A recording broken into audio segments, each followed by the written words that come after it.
మరి కీర్తన గ్రంథం 1వ అధ్యాయం, కీర్తన 1 అధ్యాయం 1. కీర్తన గ్రంథం 1వ అధ్యాయము,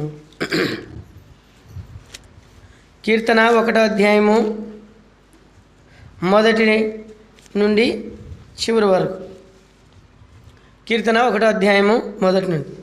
దుష్టుల ఆలోచన చొప్పున నడవక, పాపుల మార్గము నిలవక, అపహాసకులు కూర్చుండు చోట కూర్చుండక,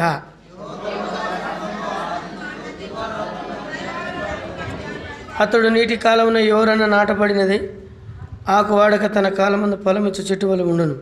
అతడు చేయనిదంతయు సఫలమగును. కాబట్టి న్యాయ విమర్శలో దుష్టులను, నీతిమంతుల సభలో పాపలు నిలవరు. దుష్టుల మార్గము నాశనమునకున్నాడు. చదవబడిన లేఖన భాగాన్ని దేవుడు మరి మనతో మాట్లాడి మనల్ని బలపరచును గాక. పైన ఒక మాట రాయబడింది, 6వ వచనం, 5వ వచనం.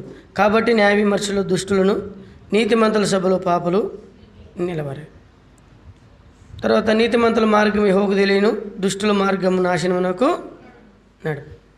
పైన దుష్టుల ఆలోచన చొప్పున నడవక, పాపుల మార్గాల నిలవక, అపహాసకులు కూర్చుండే చోటు కూర్చుండకూడదు. ఈ 3 విషయాలు మీరు గుర్తుపెట్టుకోవాలి. నీకు ఏం చెప్తూ నువ్వేం చేస్తున్నావు? బయటది కనెక్షన్ది కూర్చో. ఈ అధ్యాయంలో చాలా అమూల్యమైన మాటలు ఉన్నాయి. కొన్ని సమాజాలు ఉన్నాయి భూమి మీద, కొన్ని సమాజాలు భూమి మీద ఉన్నాయి.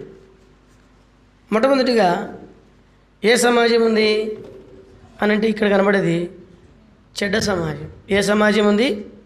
అందరూ చెప్పండి, ఏ సమాజం ఉంది? చెడ్డ సమాజం. రెండవ సమాజము సర్వ సమాజం, అంటే అందరూ సమానమే అని చెప్పేటువంటి సమాజం ఉంది. మూడో సమాజము భక్తుల సమాజం ఉంది. ఏ సమాజం ఉంది? భక్తుల సమాజం. 4వ సమాజము యథార్థవంతుల సమాజం ఉంది. భూమి మీద ఎలాంటి సమాజం ఉంది? యథార్థవంతులు. కాబట్టి లోకంలో మనం ఎవరితో తిరుగుతున్నాం అనేటువంటిది చాలా అవసరమైనటువంటిది. చెడ్డ సమాజం, ఆ దినాల్లో దేవుని బిడ్డలో కూడా చెడ్డ సమాజం ఉండేది. దేవుని బిడ్డలో కూడా ఏ సమాజం ఉండేది? చెడ్డ సమాజం. చెడ్డ సమాజంకు ఉన్న లక్షణం ఏంటంటే గొనుక్కోవడమే. చెడ్డ సమాజానికి ఉండే లక్షణం ఏం చెప్పండి? గొనుక్కోవడం. ఈ చెడ్డ సమాజము చాలా ప్రమాదకరమైనటువంటి సమాజం. అందుకని దేవుడు మొట్టమొదటిగా కీర్తనకారుడు ఆరంభించడంతోనే ఏమని ఆరంభించినాడంటే దుష్టుల ఆలోచన చొప్పున నడవద్దు. ఎవరైనా దుష్టుని ఆలోచన చొప్పున నడిస్తే చివరికి ఆ దుష్టులతోనే చచ్చిపోతామంట.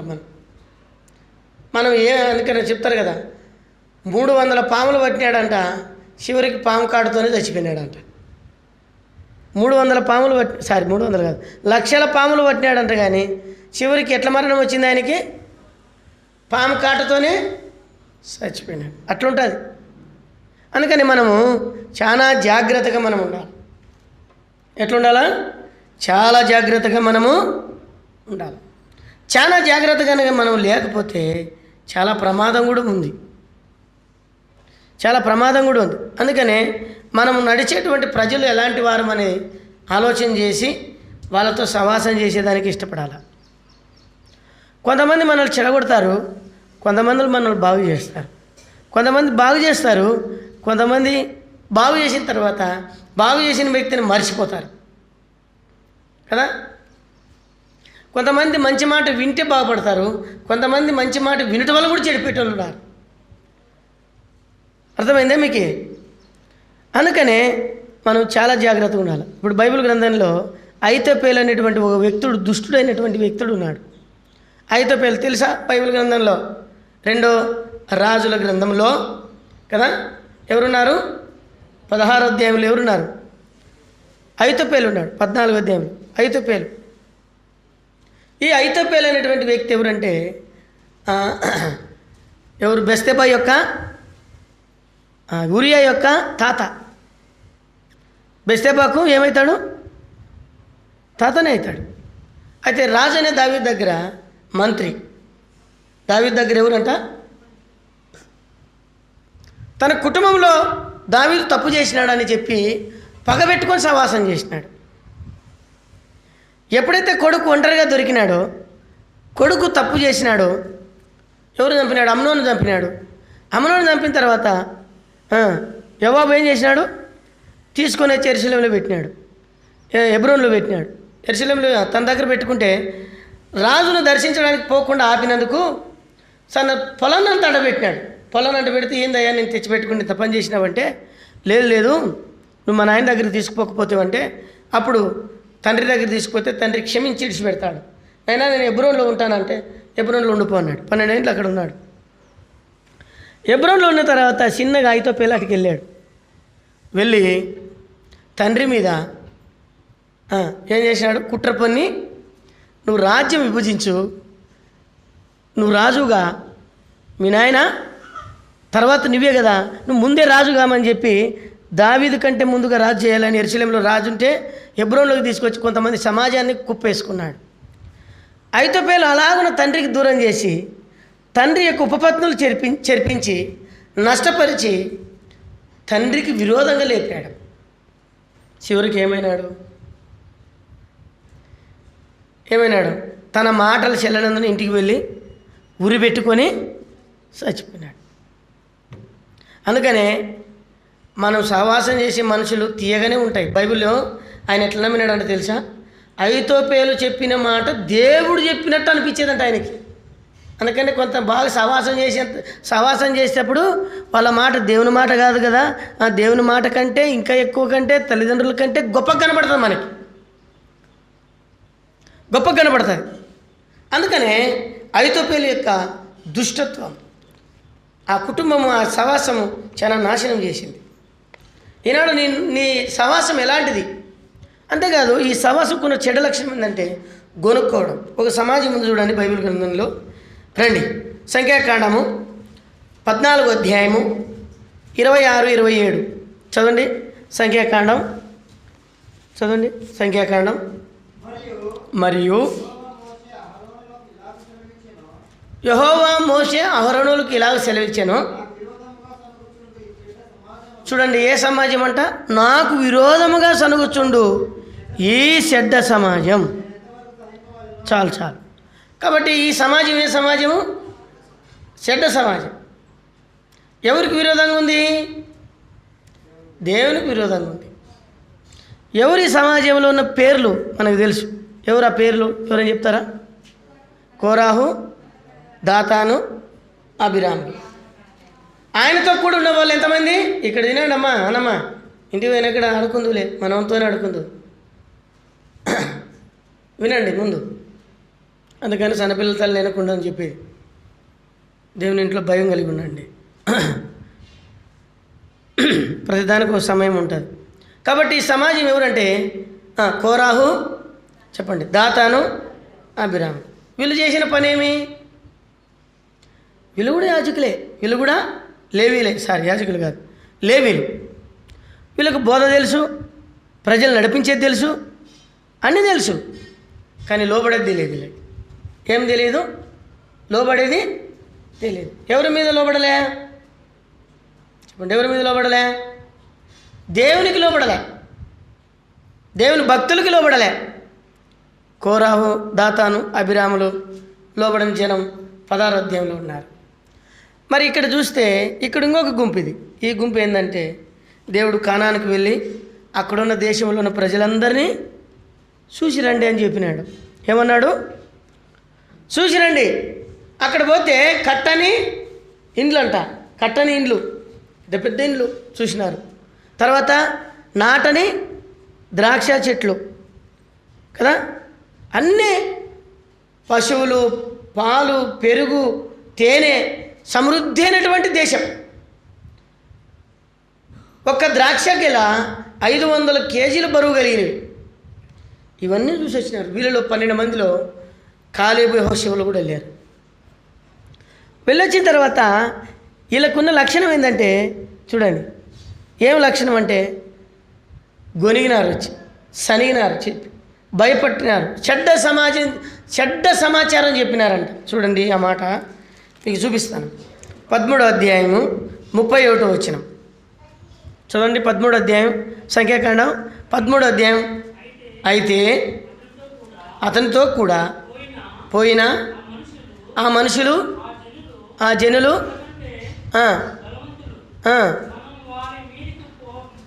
పోజాలము మరియు వారు తాము సంచరించి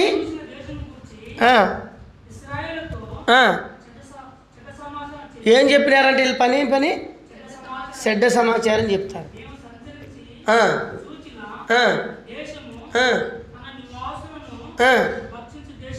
భక్షించు దేశం ఏమని చెప్తున్నారంటే వాళ్ళు పెద్ద పెద్ద ఇండ్లే, వాళ్ళు బలవంతులే, చాలా శ్రేష్టమైన దేశం, కానీ మనం చాలా చిన్నవాళ్ళం, వాళ్ళని జయించలేం, వాళ్ళతో పోరాడలేం, వారిని గెలవలేం కదా. కానీ మనం గెలలేం, కానీ దేవుడు ఇంతమందిని జయించినాడు కదా, ఎర్ర సముద్రాన్ని పాయలు చేసినాడు కదా కదా, ఎరుకో గోడలు కూల్చినాడు కదా, ఎంత విజయం ఇచ్చినాడు దేవుడు. ఆయనకు అసాధ్యమైనది భూమి మీద ఏది లేదని నమ్మలేకపోయినారు. అవిశ్వాసం వచ్చింది. మనం వద్దు, మనం పోలేం, మన పిల్లలు భార్యలు అందరూ కోల్పోతాం, నాశనమైపోతాం అని చెప్పి చెడ్డ మాటలు చెప్పినారు. దేవుని కోపం వచ్చింది. యోషువ కాలేబులు ఏమన్నారంటే మనం చూసిన దేశం మంచి దేశం, పాలు తేనెలు ప్రవహించే దేశం, యెహోవా మన యందు ఆనందించినాడు, మనం వాళ్ళు జయిస్తాం, మనం పొదం రండి అంటే లేదు లేదు లేదు, వాళ్ళ మాటలు నమ్మకండి, మేము చెప్పేదే నమ్మండి అని చెప్పి సమాజంలో ఏం చేసినారంటే చెడ్డ సమాచారాన్ని అందించినారు. అందరికి వెళ్ళిపోయింది. ఇప్పుడు అంతమంది తిరుగుబడితే వీళ్ళిద్దరు ఏం చేస్తారు? అప్పటికే వాళ్ళ 6 లక్షల కాలబలం. ఇంత చెడ్డ సమాజాన్ని ఏం చేసినారంటే దేవుడు కోప్పడ్డాడు. ఈ చెడ్డ సమాజాన్ని నేను ఎంతవరకు సహించాలా? కాబట్టి నువ్వు సవాసం చేసేది ఎలాంటి సవాసం ఉందో చూసుకో. చెడ్డ సవాసంతో నువ్వు సవాసం చేస్తే చాలా తీవ్రమైన పరిస్థితి ఉంటుంది కదా. దేవుని వాక్యంలో ఆ సమాజం గురించి చూడండి. సంఖ్యాకాండంలో 16వ అధ్యాయం 26వ వచనంలో ఆ సమాజం పేరు, ఇంకో సమాజం ఉంది, ఆ సమాజం ఏంది? కోరాహు, దాతాను, అభిరాములు. వీళ్ళు దేవుని వాక్యం తెలిసిన వాళ్ళు, దేవుని పాటలు పాడేవాళ్ళు, దేవుని మందిరంలో పరిచారకులు. కానీ మోషే మీద తిరుగుబడతనము చేసినారు. కాబట్టి నువ్వు ఏ సమాజంలో ఉన్నావు? సనిగినారు మోషే మీద, దేవుని ప్రజల మీద సనిగినారు. చెడ్డ సమాజానికి ఉన్నటువంటి లక్షణం ఏంటంటే ప్రతి దినం సనగడం. వాళ్ళు సేవకులు చూస్తే చదువుతారు అంతే. ఏం పెద్దగా పాడేది ఏంది ఆయన, పెద్దగా చెప్పేది ఏంది ఆయన, మనకు తెలుదా ఇదంతా? లేకుంటే ఇంకా కొన్నిసార్లు ఏమంటామంటే నాకు ఇదేం అర్థం కాలే. చాలా రకరకాలుగా మనము మాట్లాడతాం. అందుకని దేవుడు వారిని గురించి ఏమన్నాడంటే చెడ్డ సమాజము. ఏ సమాజము? చెడ్డ సమాజం. ఇప్పుడు దేవుడు అన్నాడు, నేను మోషేని ఏర్పరచుకున్నాను, అహరోన్ని ఏర్పరచుకున్నాను. ఈ చెడ్డ సమాజం ఎదుట మీరు ఉండద్దు. ఈ చెడ్డ సమాజానికి ఉన్న లక్షణాలు ఎలాంటివి చూడండి. చెడ్డ సమాజానికి ఉన్న లక్షణాలు, చెడ్డ సమాజానికి ఉన్నటువంటి లక్షణాలు. చెడ్డ సమాజానికి ఏం లక్షణాలు ఉంటాయి? ఆ ఫ్యాన్ బంద్ చేయండి. ఏం లక్షణాలు ఉంటాయి చెడ్డ సమాజానికి? రండి. చెడ్డ సమాజానికి ఉన్న లక్షణం కీర్తన 50వ అధ్యాయం 17వ వచనం నుండి. చెడ్డ సమాజానికి ఉన్నటువంటి లక్షణాలు కొన్ని ఉంటాయి. చెడ్డ సమాజం మాట్లాడే మాటలు బాగా వినండి. నువ్వు ఏ సమాజంలో ఉంటున్నావో విను. దిద్దుబాటు చెడ్డ సమాజానికి ఏమంట? అసహ్యం. సరి చేసుకున్నా దుష్టులతో కూర్చున్నావు అనుకో, ఎప్పుడో ఒకరు ఏం చేస్తారు వాళ్ళు, ఆ మాట ఈ మాట తిరిగి ఆ మాటలు వాళ్ళ మాటల్లోకి మనం కలిసిపోయి ఒక దినాన్ని ఏం చేస్తాం, మనం రాజకీయం చేయాల్సి వస్తుంది. లాస్ట్కి వాడెంత, వీడెంత, వాడెంత. గుట్టుగా జీవించాల్సిన నీ జీవితము రోడ్డు మీద పడుతుంది. గుట్టుగా జీవించాల్సినటువంటి జీవితం ఏడబడుతుంది? రోడ్డు మీద.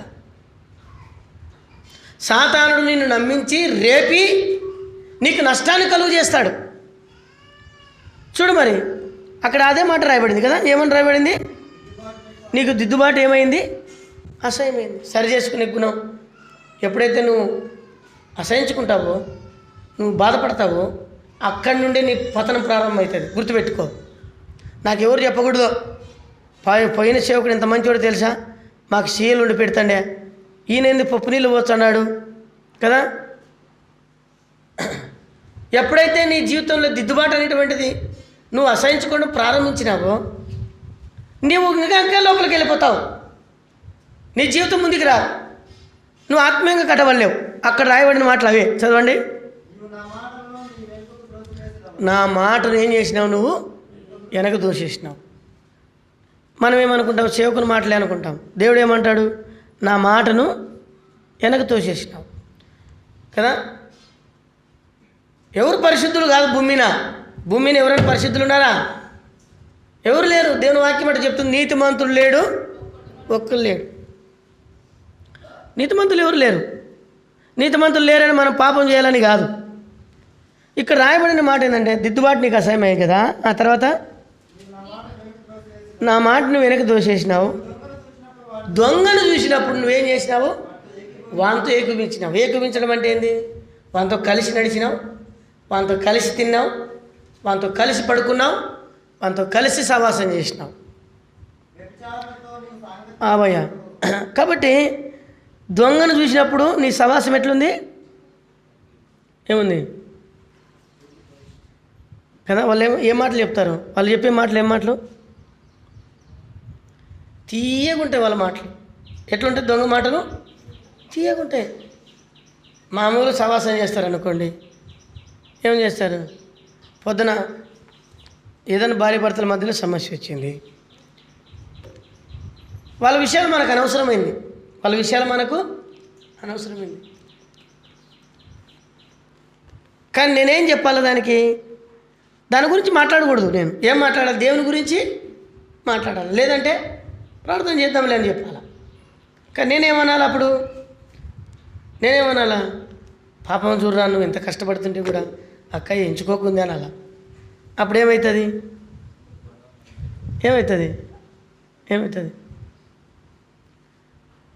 సమస్య ఆరంభము.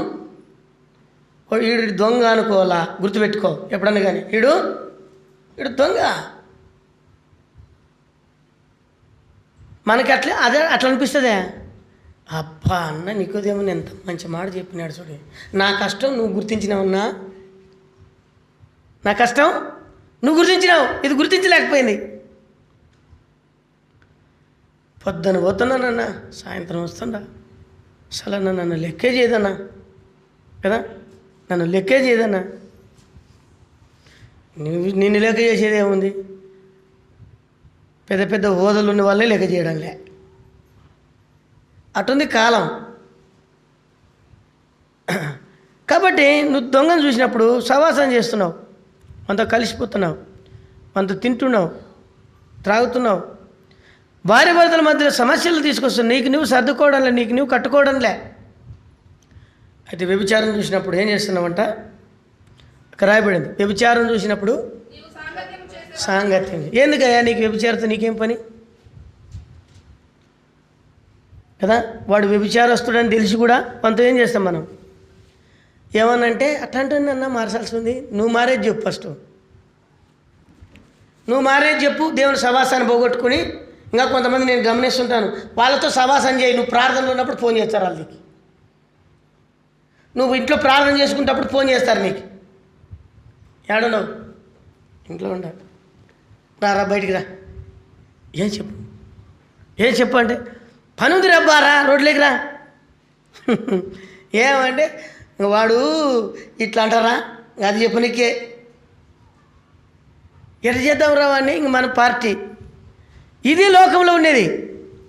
కాబట్టి దేవుని వాక్యం చెప్తుంది, నువ్వు దుష్టుని చూసినప్పుడు, దొంగను చూసినప్పుడు వానితో కలిసిపోయినావు. తర్వాత ఎవరిని కలుసుకున్నావు? వ్యభిచారితో సాంగత్యం చేసినావు. వ్యభిచారితో సాంగత్యం చేయడం తప్పని కాదు నేను అనేది. సాంగత్యం అంటే ఏంది? దేవుని ప్రేమ గురించి చెప్పు. చీకట్లో ఉన్న వాడిని మన కళ్ళు తెరవాలని ప్రార్థన చేయి. ఆ ఘోరమైన చీకటి నుండి బయటికి రాని చెప్పు. కాబట్టి వ్యభిచారితో మనం కలిసి తిరిగేది చాలా ప్రమాదకరమైనటువంటి జీవితం. తర్వాత కీడు చేయాలని నువ్వు నోరు తెరుచున్నావు. ఏం తెరుస్తున్నావు? ఇప్పుడు నువ్వు వాళ్ళతో కలిసి మాట్లాడుతున్నారు, ఏం కలిగింది నీకు? నువ్వే కీడు చేస్తున్నావు, నీకు తెలియదు ఆ సంగతి. తర్వాత నీ నాలుక నీ నాలుక కపటము కల్పించుచున్నది. నీ నాలుక నీకు తెలియకుండానే కపటాన్ని, అంటే ఒకటి అంటే లేనిది ఉన్నట్టుగా, ఉన్నది లేనట్టుగా కపటంగా, ఏదో మంచివాడు వ్యక్తి వల్లే నటిస్తారు. కాబట్టి అప్పుడు నీవైతే వేసిదారివి. తర్వాత నీవు కూర్చుండి నీ సహోదరుని మీద నీ సోదరుని మీదే, కొండెములు నీ అన్నదమ్ముల మీదే కొండలు చెప్తావు లాస్ట్కి. నీకు అనుకూలం ఉంటే మంచోడు, నీకు అనుకూలంగా లేకుండా చెడ్డవాడు. ఈనాడు కుటుంబాల్లో ఇదే నడుస్తూ ఉంది. కారణం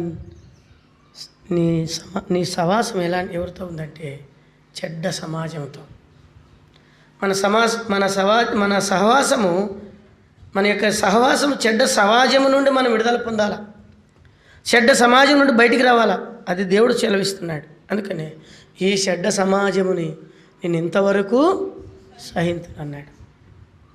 దేవుడు ఎంతకాలం సహించాలి నిన్ను? చెడ్డ సమాజంగా మనం బ్రతకూడదు. చెడ్డ సమాజంకున్న లక్షణాలు 78వ కీర్తన 40వ వచనం. దేవుడు ఎన్ని ఇచ్చినా ఇంకా సరిగడమే.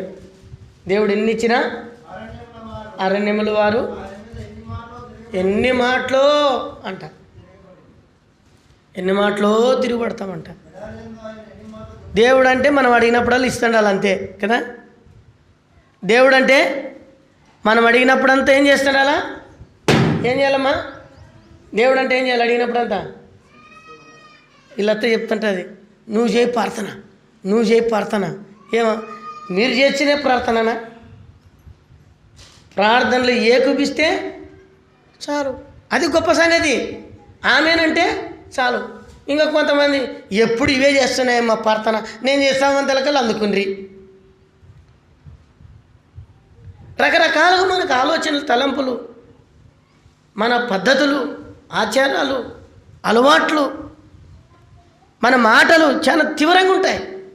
అరణ్యంలో దేవుడు వారిని పోషించినాడయా. ఎన్నేళ్ళు పోషించినాడు? 40 ఏళ్ళు. వాళ్ళేం బిల్లు కట్టినారా దేవునికి? లెక్కిచ్చినారా ఏమన్నా? దశంభాగం వేసినారా ఆడ ఏమన్నా? అక్కడ ఏమున్నాయి చేస్తారు వాళ్ళ దగ్గర? గొర్రెలు, మేకలు, అన్ని పశువులు. వాళ్ళ పని ఏంది? పశువులు మేపుకుంటే పోవాలా. వాళ్ళ పశువుల మీద, వాళ్ళ గొర్రెల మీద, వారి పిల్లల మీద ఇట్లుంది నీడ, ఎర్రటి ఎండలో కూడా.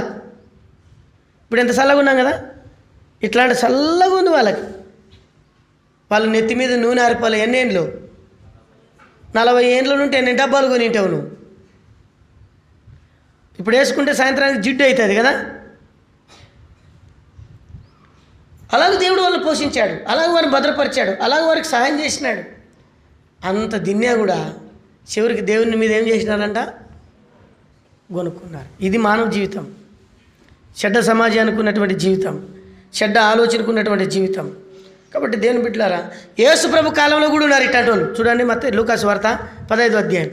ఆయన మంచి పని చేస్తే కూడా సనుక్కున్నారు. 15వ అధ్యాయము 2వ వచనం. అది చూసి 15వ అధ్యాయం 2వ వచనం మొదటి నుండి చదువుదాం. ఒకప్పుడు సమస్తమైన సుంకరులను, పాపులను ఆయన బోధ వినుటకు ఆయన దగ్గరకు వచ్చుండగా పరిసయ్యులు, శాస్త్రులు అది చూచి ఇతడు పాపులు చేర్చుకొని వారితో కూడా భోజనము చేయుచున్నాడని సనుక్కుండ్రి. ఏమని సనుక్కున్నారు జనం? యేసు ప్రభు పాపాత్ములైనటువంటి వారి దగ్గరికి వెళ్ళి సువార్త చెప్పి వారికి రక్షణ మార్గం చూపించి ఆ ప్రేమ తట్టుకోలేక సంతోషభరితులై వారు యేసు ప్రభుకు భోజనం పెట్టినారంట. ఏం పెట్టినారు? భోజనం పెట్టినారు. భోజనం పెడితే ఏమని వింటారు? భోజనం పెడితే ఏమన్నారు? అట్లాంటి వాళ్ళ ఇంట్లో ప్రార్థన పెట్టినాడు, అట్లాంటి వాళ్ళ ఇంట్లో అన్నం తిన్నాడు, ఈయన కూడా ఏమన్నా ఇంకా ఉండొచ్చు కథ కదా. ఇది కూడా సమాజానికి ఉన్నటువంటి ఆలోచన. అది దేవుని బిడ్డలు కూడా అలాంటిది పుట్టింది. అందుకని ఇక్కడ ఏమన్నాడంటే, వాళ్ళు సనుగుకున్నటువంటి సమాజం, చెడ్డ సమాజానికి ఉన్నటువంటి లక్షణం. వీళ్ళ పని ఏంటంటే యేసు ప్రభుని ఎట్లయినా తప్పు, ఈయన దేవుని కుమారుడు అంటున్నారే, దేవుని కుమారుడు అంటున్నాడే, మెస్సయ్య ఈయనంటున్నాడే, సృష్టికర్త ఈయనంటున్నాడే. ఈయన సృష్టికర్త కాదని చెప్పాలంటే ఏదో ఒకటి చెప్పాలి. పరిశుద్ధుడైతే బాగా అందరూ ఆయన వస్తే కల్లా ఆ దినాల్లో యాజకుడు వస్తే అందరూ పక్కకు పోవాలా, మంచం మీద కూర్చున్నోళ్ళు లేచి నిలబడాలా, చెప్పులు వేసుకునేటోడు చేతులు పట్టుకోవాలా. ఎవరు వస్తే? యాజకుడు వస్తే. అది పద్ధతి, అది పరిశుద్ధత అనుకునేవాళ్ళు వాళ్ళు. కానీ యేసు ప్రభు వస్తే ఏం జరిగింది? ఆయన పాపులను చేర్చుకున్నాడు, పాపులకు వర్తమానం అందించాడు. ఆయన బోధ వినడానికి వచ్చినారంట వాళ్ళు. ఏం వినడానికి వచ్చినారు? యేసు ప్రభు కావాల్సింది ఎవరికి? పాపకి. రోగం ఉన్నోనికే వైద్యం అవసరం కదా, జ్వరం వచ్చినానికే ఇంజెక్షన్ అవసరం. పాప అయినటువంటి వ్యక్తి ప్రభువైన యేసుక్రీస్తు దగ్గరికి వస్తే ఆ వ్యక్తికి సువార్త చెప్పి రక్షణలోకి నడిపించి వారు ఏదో భోజనం పెడితే ఆయన తింటా ఉంటే వాళ్ళతో కలిసి తిన్నాడంట ఆయన. సారీ, అక్కడ వండినట్లేదు కానీ తెలియదు.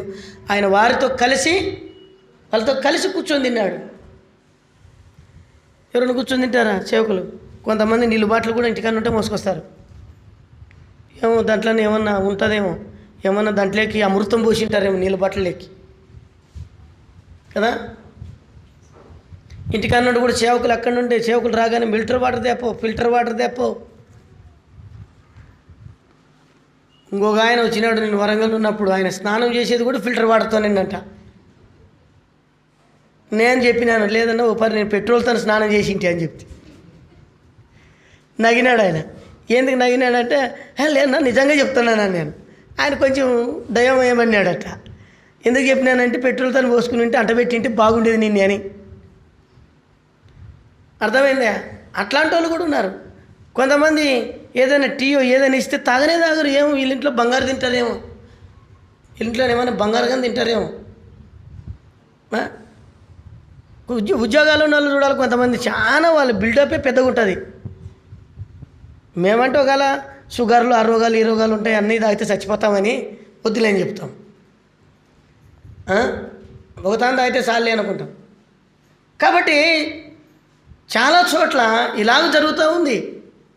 దేవుని బిడ్డలారా, చాలా జాగ్రత్తగా మనం జీవించాలా. యేసు ప్రభు పాపులతో కూర్చున్నాడయ్యా. మనం ఎంత పాపులతో కూర్చున్నాడు ఆయన. పాపులతో కలిసి భోజనం చేశాడు. సాక్షాత్ సృష్టికర్త అయినటువంటి దేవుడు. నువ్వు నేనేం గొప్పలం కాదు భూమి మీద. కాబట్టి వాళ్ళు ఏమన్నారు, అట్లా కూర్చుంటే కూడా సనుక్కున్నారు, అవమానించినారు. చెడ్డ సమాజం అన్ని చోట్ల ఉంటుంది, గుర్తుపెట్టుకో. నువ్వు బాగా పనే ఉంటుంది, చెడిపోయినా ఉంటుంది. ఆనాడు ఇశ్రాయేలు ప్రజలు అక్కడ కానానులోకి పోకుండా ఆ చెడ్డ సమాజం అంతా విరోధంగా జీవించిన దాన్ని బట్టి అరణ్యంలో రాలిపోయినారు వాళ్ళు. సనుక్కునుడి ద్వారా సంహరింపబడ్డారు వాళ్ళు. చాలా నష్టపోయినారు. 19వ అధ్యాయం 7వ వచనం లూకాసు వార్త చూడండి. లూకాసు వార్త 19వ అధ్యాయం 7వ వచనం, 19:7 త్వరగా చదవండి, ముగిస్తాను ఇంకా. ఈయన పాపి అయినా ఎవరి కాటికి పోతున్నాడు ఆయన? పాపి అయిన మనిషి యొద్ద బస చేయ వెళ్ళనని చాలా సనుక్కున్నారంట. ఈయన ఎవరు? Bill collector. అయినా మంచి ఉద్యోగస్తుడు, చాలా ధనవంతుడు. కానీ ఎలాంటి వ్యక్తి అంటే ఊరోళ్ళు ఏం పెట్టినారంటే అట్లాంటి ధనవంతుడు. కొంతమంది ధనవంతులు ఎట్లా అయ్యేది, ధనవంతులు కావాలంటే ఏం చేయాలా? ఎవరు ముంచాలా, లేకుంటే ఏదన్నా ఒకటి చేయాలా, అంతే కదా ధనవంతులు కావాలంటే. ఇప్పుడు ఈ ధనవంతుడు ఎట్లయినాడంటే అందరిని ముంచి ధనవంతుడైనాడు. ఈ ధనవంతుడు ఎట్లయినాడు? అందరిని ముంచి ధనవంతుడైనాడు. ఊరోళ్ళలో ఏం పేరు పెట్టినారు ఈయనకి? పాపి అయిన మనుషుడు. ఇంకా ఆయన కాటికి ఎవరు మాట్లాడేదిలే, పలకరించేదిలే, ఆయన ఎవరు ఎంచుకునేదిలే, ఆయన కాటికి ఎవరు పోయేదిలే. మేము రా నీతిమంతులం అంటే రూపాయి కూడా ఎవరికి అప్పులేము. మేము నీతిమంతులం. మంచిది, అట్లుంటే సంతోషమే కదా, తప్పేం లేదు. అలాగనుకొని తాము నీతిమంతులు అనుకొని పాపులైన మనుషులు విమర్శించే జనాభా సమాజం. ఇప్పుడు వీళ్ళు కూడా యేసుప్రభు జక్కయ్య ఇంటికి పోయినాడు. జక్కయ్యలో ఏముంది? యేసుప్రభుని చూడాలనేటువంటి ఆశ ఉంది. జక్కయ్య ఎవరు తెలుసా? అబ్రహాము కుమారుడు అంట. బైబిల్లో రాయబడింది అట్లా. ఇతడు అబ్రహాము కుమారుడు. ఎట్లా? యేసు ప్రభువుని ఎవరైతే నమ్మి విశ్వసిస్తారో వారంతా అబ్రహాం సంతానం. మనం కూడా అబ్రహాం సంతానమైనాం. ముస్లింలు అబ్రహాం సంతానమే, ఇశ్రాయేలీలు అబ్రహాం సంతానమే. ప్రపంచంలో ఉన్న వారంతా అబ్రహాం సంతానం ఎట్లయినారంటే క్రీస్తుని బట్టి అబ్రహాం సంతానమైనాం. క్రీస్తు లేకుంటే మనం అబ్రహాం సంతానం కానే కాం. ఇప్పుడు ఈ క్రీస్తు ఆయన ఇంట్లోనికి వచ్చాడు. నేడు నేను నీ ఇంట ఉండవలసినది. సంతోషంతో చేర్చుకున్నాడు. ఆ సంతోషంలో ఏమేమి పెట్టింటాడు? ఎంతమందిని రాని భరించినాడు. ఆ యేసుక్రీస్తు ప్రభు యొక్క సాత్వికము, ఆయన మనసు, ఆయన మాటలు విని మారుమనసు పొందాడు ఆ పాపి. అందుకని ఏమన్నాడంటే నశించిన దానిని వెదికి రక్షించడానికి వచ్చినాను. ఆయనలో భోజనం చేశాడయ్యా. అయితే జనం ఏమంటుంది? బయట ఉన్నటువంటి చెడ్డ సమాజం ఏమనుకుంటుంది? చెడ్డ సమాజం అంటే ఎవరు తెలుసా మీకే? 18వ అధ్యాయంలో ఉంటుంది లూకా సువార్తలో. ఎవరల్లో? 2 మనుషులు దేవాలయానికి వెళ్ళారు. వాళ్ళు ఒకడు పరిసేయుడు, ఒకడు సుంకరి. పరిసేయుడు ఏమన్నాడు? నేను వారానికి 2 సార్లు ఉపవాసం ఉంటాను, నా సంపాదన అంతట్లో 10వ భాగానికి 10వ భాగం ఇస్తాడు కదా, 2 మాటలు ఉపవాసం ఉంటాడు. వ్యభిచారనైనను, దొంగనైనను కాలే నేను చాలా మంచోని ప్రభువా, నా దీనత్వము, నా తగ్గింపు నీకొక్కరికి తెలుసునైనా నేను ఎంత యథార్థవంతుడు. ఎవరినైనా టచ్ చేస్తుంటా, నేను టచ్ చేస్తే నా హృదయం దేవునికి తెలుసు. ఎవరికి తెలుసు? మరి ఈయనేమనాలటప్పుడు ఈయన మొదటి స్థానంలో ఉన్నాడు. చదవండి ఆ మాటలు.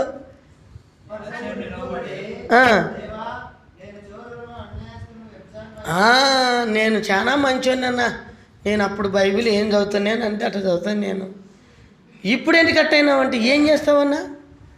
నా భార్య నాకు సహకరించాలి కదా. చచ్చిపోతే నీ భార్య కాపాడలేదు, నీ భర్త కాపాడలేడు. బైబిల్ ఏం చెప్తుంది? నీ విశ్వాసం నీ, ఎవరి విశ్వాసం వాళ్ళదే. ఎవరినో బట్టి ఏదో చెప్తారు చూడి, నక్కను బట్టి కుక్క వాత పెట్టుకుంటే కాలిపోయి పై ఎవరిది? పై గాలే సంగతి చెప్పు. అది నీ జీవితం, అగ్నిగంధకంతో మండు గుండం. కాబట్టి మన జీవితంలో మనం ఏం ఆలోచన చేసుకోవాలంటే చాలా జాగ్రత్త కలిగి ఉండాలి. నేను నీతిమంతుడిని, ఈ పొద్దు నీతి రేపు పనిచేయదు, రేపు నీతి ఎల్లుడికి పనిచేయదు. ఇప్పుడు ఎట్లుండవు అనేది దేవుడు చూసేది. చదవండి. ఈ శుంకర వల్లైనను ఉండనందుకు నీకు కృతజ్ఞతలు చెల్లించినాడు. ఆయన ఏమైనా కృతజ్ఞతలు చెల్లించినాడు దేవునికి? శుంకర ఎవరు? పాపి. శుంకరులు అంటే ఏంది? శుంకపు గుర్తుదారులు అంటే అన్యాయంగా సంపాదించుకునేటోళ్ళు. వాళ్ళ లెక్క నేను లేను ప్రభువా, నేను చాలా నీతిమంతుని, పరిశుద్ధుని, వారానికి 2 సార్లు ఉపవాసం ఉంటున్నాను, 10వ భాగం ఇస్తున్నాను, కొత్తిమీర పీకినప్పుడు అంత ఇస్తున్నా, ఒక్కొక్క కట్ట జీలకర్రలోను, కొత్తిమీరలోను, సోపులోను ఆయన 10వ భాగం. అది చూడు ఎంత తెలివైన 10వ భాగం అయినది. సోపులో సోపు ఎంత పడేది అప్పట్లో? సోపు ఉంది ఆ కాలంలో. మన పితృల కాలంలో సోపు లేదు, వాళ్ళ కాలంలో, ఆ కాలంలోనే సోపు ఉంది. యేసు ప్రభు కాలంలో సోపు ఇచ్చినారు. అది ఎంతనో వాళ్ళ దాంట్లో 10వ భాగం. జీలకర్రలో 10వ భాగం. జీలకర్రలో ఏముంటుంది? 10వ భాగం వీనికి. కొత్తిమీరలో 10వ భాగం. అంత ఇచ్చి చెప్పుకున్నాడు ఆయన, నేను వారం తెచ్చాను, నేను ఒట్టి చేలుతాను, దేవునికి రాలే. వాడు చూడు ఎప్పుడైనా తెచ్చినాడా? నేను అట్లా ఉండనందుకు నీకు వందనాలు అంట. మళ్ళీ అది ఇట్లాంటి వాళ్ళకి గొనిగేది, ఇట్లాంటి వాళ్ళు గొనుగుతారు. అందుకనే సనిగేటువంటి సమాజం ఉంది. జాగ్రత్త. సమాజంలో సనిగితే నష్టపోతావు. సనిగే సమాజం, గొనిగే సమాజం దేవునికి విరోధమైన సమాజం. చివరికి ఒక మాట చెప్తా. 1 కొరింథీ 10వ అధ్యాయం, 1 కొరింథీ 10:10 చదవండి. ఈ 5 నుండి చదువుతారా? 6 నుండి చదవండి. వాళ్ళు ఆశించిన ప్రకారము మనము చెడ్డవాటిని ఆశించుకుంటున్నట్లు వాళ్ళు ఆశించినారు. ఏంది ఆశించినారు? ఓ మాట చదవండి, పైన 5వ వచనం 4 నుండి చదవం. 4 నుండి. అందరూ ఆత్మ సంబంధమైన ఒకే పానం చేసిరి, ఏలైనగా తమను వెంబడించిన ఆత్మ సంబంధమైన బండలను త్రాగిరి. ఆ బండ క్రీస్తే. అయితే వారిలో ఎక్కువ మంది దేవునికి ఇష్టలుగా ఉండకపోయిరి కనుక అరణ్యములో సంహరింపబడిరి. దేవునికి ఎట్లా లేరంటే అందరూ దేవునికి ఇష్టలుగా లేరు. నీవు ఎట్లున్నావా చెప్పు ఫస్ట్ కదా. గురిగింజ ఏమనుకుంటుందంట? ఏమనుకుంటుంది?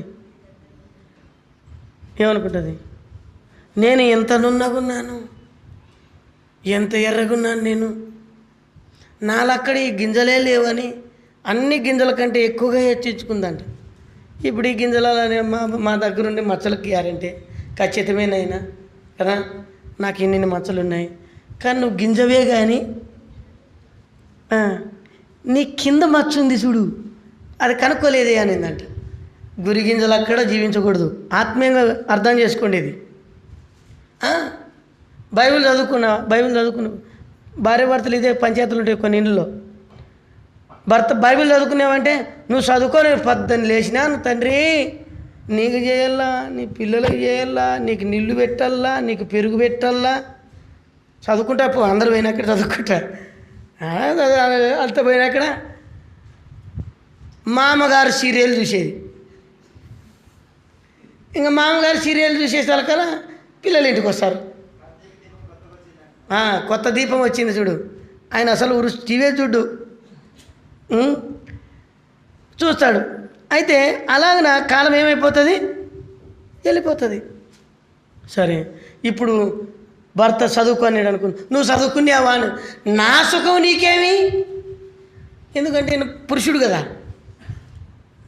ఇంకా కొంతమంది అధికమైన భక్తి ఎట్లాంటిదంటే, నేను ఎప్పుడో చదువుకున్నాను అంటే లేచేది 7 గంటలకి, ఎప్పుడో చదువుకున్నాను, నువ్వు లేకముందే చదువుకున్నాను, మధ్యరాత్రి చదువు పచ్చాబద్ధం చెప్తుంటారు. కాబట్టి అట్లాంటి సమాజం కూడా ఉంది. కాబట్టి అందరం బలహీనులమే, ఎవరు పరిశుద్ధులేమి కాదు. చదువుకున్న ఎవరైనా హెచ్చరించినప్పుడు దేవుడు నాతో మాట్లాడుతున్నాడని దేవుని స్వరం వినడానికి ప్రయత్నం చేయి. నీ బిడ్డతో మాట్లాడవచ్చు, నీ కొడుకుతో ద్వారా మాట్లాడవచ్చు, నీ భార్య ద్వారా మాట్లాడతాడు ప్రభు. నీతో ఎప్పుడు ఏం మాట్లాడాలో దేవుని ప్రేమతో మాట్లాడతాడు. నువ్వు తిరిగే సమాజం ఎలాంటిది, నువ్వు మాట్లాడే జనం ఎలాంటిది, అది ఆలోచించు. అందరిని క్షమించు, ఎలాంటి పాపాత్మనైనా క్షమించు, వారిని ఆదరించు. దేవుడు నీకు సాయం చేస్తాడయా. చాలామంది దేవునికి ఏమి లేరంట, ఇష్టలుగా లేరు. తర్వాత చూడండి, వారు ఆశించిన ప్రకారం మనం చెడ్డవాడిని ఆశించకుండానట్లు ఈ సంగతులు మనకు దృష్టాంతరంగా ఉన్నాయి. తర్వాత జనులు తినుటకును తాగుటకును కూర్చుండి ఆడుటకు లేచారని వ్రాయబడింది. వారిలో కొందరు వల్ల మీరు విగ్రహారాధకులై ఉండొద్దండి. తర్వాత మరియు వారి వల్ల మనము వ్యభిచరింపుకుందము. వారిలో కొందరు వ్యభిచరించి ఒకే దినమందు 23,000 మంది కూలిరి. ప్రభువును శోధింపుకుందము. వారిలో కొందరు శోధించి సర్పము చేత నశించరు. 10 మీరు సనుగుకుడి. వారిలో కొందరు సనిగి సంహారకుని చేత చచ్చిపోయారు. సనుగొద్దు, వణుగొద్దు. వ్యభిచారులైన వారు కదా ఏం తప్పు చేసి ఆ శిక్ష అనుభవించినారు. ఎవడు చేసిన కర్మ వాడే అనుభవించాలి, తప్పదు అది. కాబట్టి ఏ సమాజం చూసినాం, ఫస్ట్ సమాజం చెప్పండి, ఏ సమాజం? చెడ్డ సమాజం. వచ్చే వారం ఇంకో సమాజం చూద్దాం. నువ్వు ఏ సమాజంలో ఉన్నావు, ఏ గుంపులో ఉన్నావు, ప్రార్థన చేస్తాం. ప్రభుని అడగండి, ప్రభా నేను జీవించే సమాజం సరైనటువంటి సమాజం కాదు, నన్ను పరిశుద్ధ సమాజంలోనికి తేవాలని ఇష్టపడుతున్నావు, కోరుకుంటున్నావు, అందుకే నీ కుమారుణ్ణి ఇచ్చి బలి చేసినావు, దయతో నన్ను క్షమించు. నేను గునిగిన వాడిని, నేను వ్యభిచారిని, నేను సనిగిన వాడిని, చెడ్డవాటిని ఆశించినాను. పెద్ద ఆశ ఉంటుంది కొంతమందికి, ఆశ, తినే ఆశ, కొనే ఆశ, ఆశించి నశించిపోద్దండి. దయతో క్షమించు ప్రభు అని అడగండి. ఆ కొరింథీలో మీకు 7 విషయాలు ఉన్నాయి ఆశించి నష్టపోయిన వాళ్ళు. కనుక అడిగి పశ్చాత్తాప హృదయంతో ప్రభుని అడుగుదాం. ప్రార్థన.